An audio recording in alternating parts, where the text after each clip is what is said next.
Aqui é a Eliane, professora de Física. Vamos começar o nosso estudo sobre calor? Primeiro, algumas curiosidades. Por que durante o dia é tão quente no deserto, mas à noite é tão frio?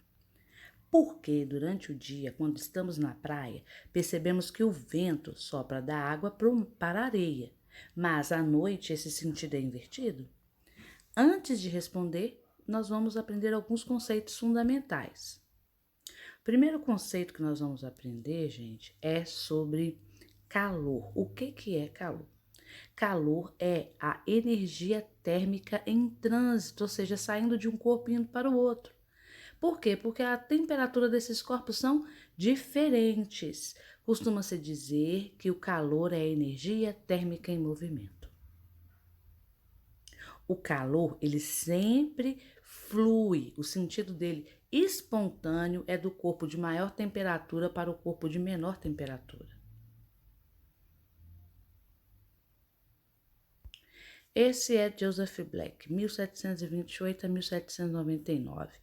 Físico, químico e médico escocês, evidenciou-se no trabalho sobre termodinâmica, sendo o primeiro a distinguir a diferença entre calor e temperatura, e também introduziu a noção de calor específico e calor latente. É considerado, junto com Kevin Lavoisier, um dos pioneiros da química moderna.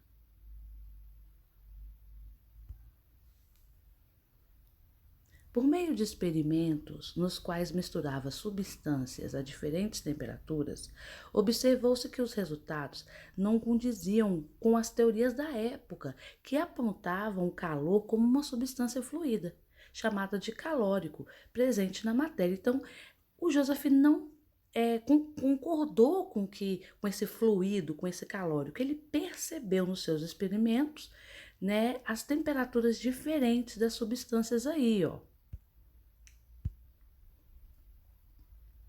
Outro conceito importante, além do calor, que é essa energia térmica em trânsito, é o conceito de calor sensível.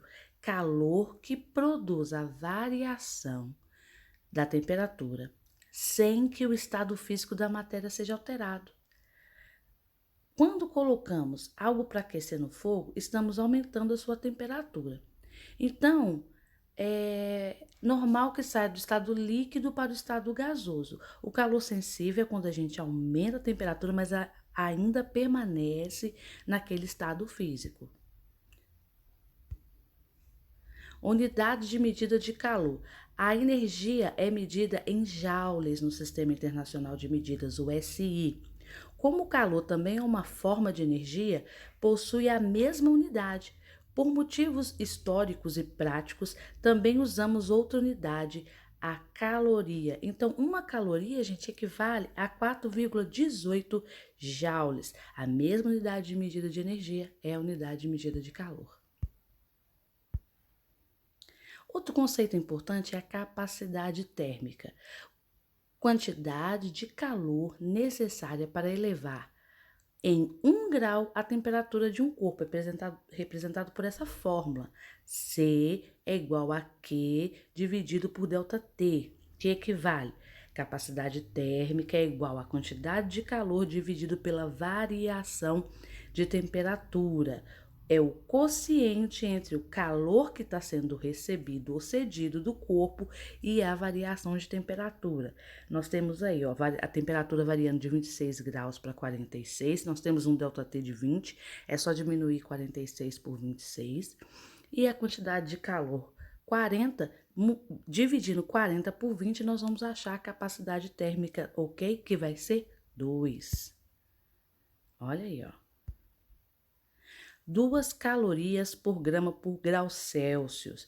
Esse resultado nos indica que para variar a temperatura desse corpo em 1 grau, nós precisamos pelo menos de 2 calorias. Outro conceito importante, calor específico, quantidade de calor necessária para elevar em 1 grau a temperatura de uma unidade de massa de um corpo. É o C minúsculo, tá? O calor específico, capacidade térmica C maiúsculo, calor específico C minúsculo. A gente tem a quantidade de calor dividido pela massa vezes a variação, né, da temperatura. Ó, o exemplo aí, ó, a temperatura variou de 26 para 27 graus, tem um ΔT de 1 grau. e a quantidade de calor foi meio. Então, qual que é o calor específico, né? Nesse caso, a gente vai ter 1 grama, tá? A nossa massa. Minto, a nossa quantidade de calor vai ser meio grama, meia caloria. Nossa quantidade de massa, 1 grama vezes 1 grau. Então, fica, ó, quantidade de calor, meio caloria, massa, 1 grama, temperatura, variação de temperatura, 1 grau. Então, vamos ver como é que vai ficar a nossa multiplicação. Olha aí, ó. Meio dividido por 1 é meio mesmo. Esse resultado nos indica que, para variar a temperatura em 1 grama do material que compõe esse corpo em 1 grau, nós precisamos pelo menos de meia caloria. E nós temos a equação fundamental, né, da calorimetria, que significa como calcular essa quantidade de calor, né? Sai da fórmula do calor específico. Escrevendo ela de uma outra maneira, multiplicando cruzado, nós temos calor é igual a massa vezes calor específico vezes a variação da temperatura. Essa expressão, ela vai nos mostrar que a quantidade de calor sensível, que a gente está chamando de QZ, é diretamente proporcional à massa do corpo, né? Que é a quantidade maior de massa que o corpo tem, maior quantidade de calor necessária para que a temperatura dele varie.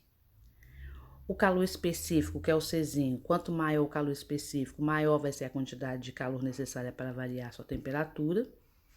E a variação de temperatura ΔT, quanto maior for a variação de temperatura que se deseja obter de um corpo, maior a quantidade de calor que devemos fornecer. Na próxima aula veremos o curiosidade.